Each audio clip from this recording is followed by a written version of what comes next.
Hello, everybody. It's me, Bigfoot Michigan Rob, back for another Friday subscriber encounter story. This is an email I received. It's Friday, January 20th. And before I start, the thumbnail of this video is artwork done by Sybilla Irwin. I have to give her credit. She's a fantastic artist. Go check her out on YouTube. It's simply Sybilla Irwin. Go check out her fantastic renditions. Thank you, Sybilla, for letting me use the beautiful artwork. I also have to thank everybody. My last video, Dogman Island, ended up being my most successful one to date. Thank you to each and every one of you for subscribing and for watching. I hope that this does justice. Olympic Mountain Range, Washington, summer of 2020. My name is Jake, and I had been camping and hiking in the Olympic National Forest for decades. I have been researching Sasquatch since the early part of the fall in 2007, when I stumbled upon what I consider to be a Sasquatch while fishing in this beautiful area.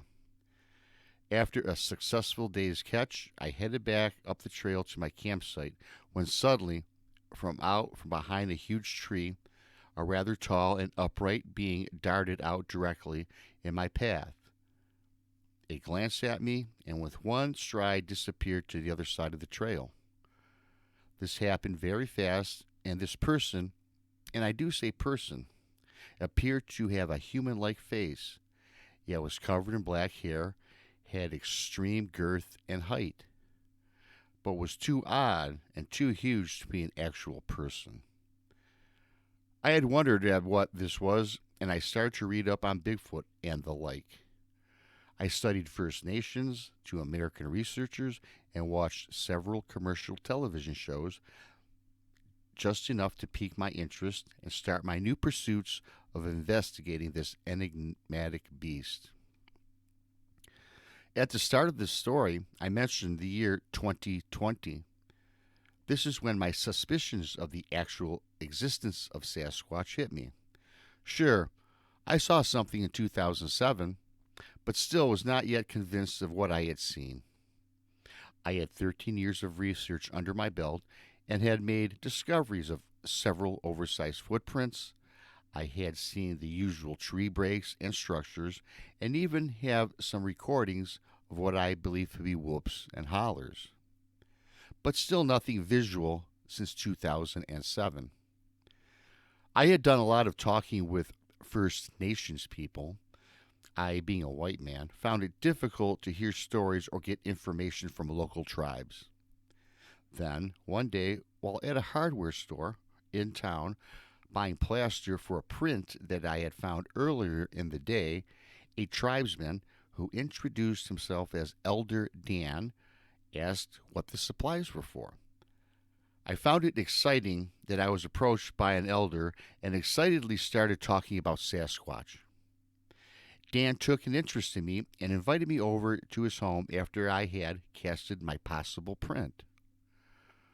I met him at his home, and he told me of the many stories of Sasquatch. I found it to be particularly interesting when he started talking on how the Sasquatch can't communicate telepathically to certain chosen ones. Not sure on what to believe, Dan and I quickly became friends, and he and I started to go researching together in the Olympic Forest. He taught me how to keep an open mind and to keep my thoughts clear and focused. Not necessarily on finding or seeing a Bigfoot, but to have appreciation for Mother Nature and respect for the Sasquatch. With that, Elder Dan told me, with those thoughts at hand, that they will appear either physically or mentally. 1 year after Elder Dan and I had met, he passed away. I was so upset and distraught that I stepped away from my love of studying Sasquatch for several months.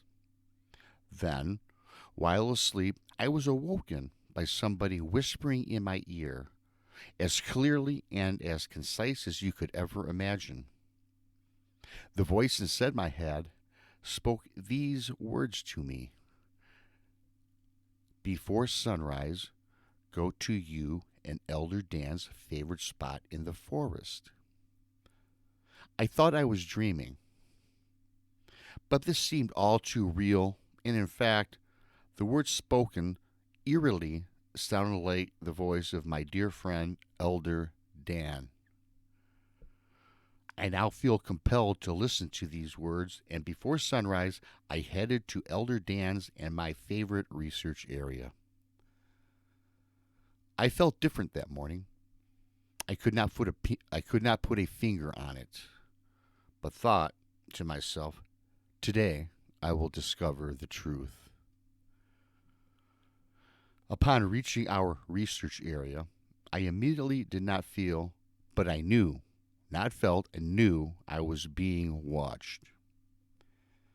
The sun just started to rise, casting a shadow along the tree line. Then, walking out from the tree line, I cannot believe what I am looking at. It is a Sasquatch. It was maybe 7 feet tall, had grayish covered hair covering its body, with white hair surrounding the face, flowing down over the massive shoulders. This Sasquatch was not solid, however. It seemed to be transparent, as I could see directly through it. Yet it was still well defined, and I could pick out every detail.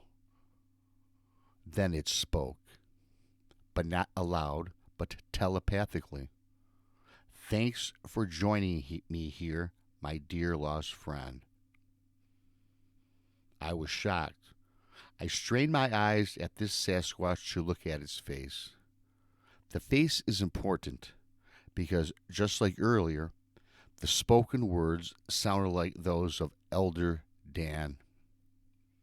To my amazement, this Sasquatch looked like my friend, Elder Dan. Did he come back to this world as a Sasquatch? That's what I thought in my mind. This cannot be. Almost immediately, as I thought these thoughts, the Sasquatch replied, "Yes, it is who you think.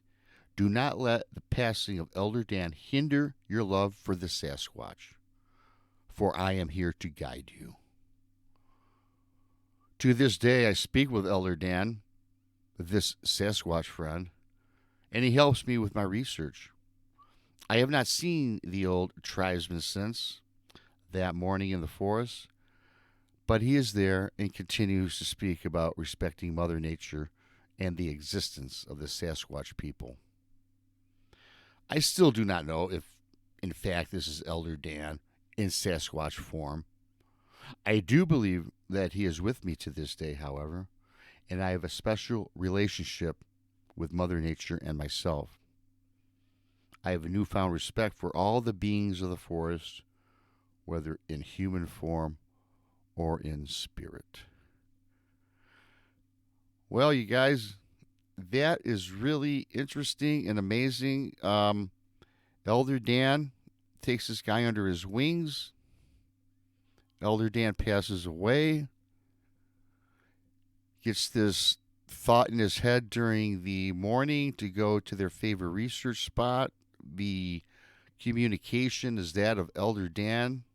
I mean, his voice, anyways, goes into the forest. This creature, this Sasquatch, appears to him, appears to look like Elder Dan, sounds like Elder Dan. He gives him the message, and the message that this Sasquatch is giving Jake here in the story is the same message that Elder Dan gave to him. This is pretty interesting. You know, did Elder Dan reincarnate? Did he come back into Sasquatch, or is this in fact a Sasquatch taking on the spirit of Elder Dan, helping to guide poor Jake? And according to Jake in this email, he's happy.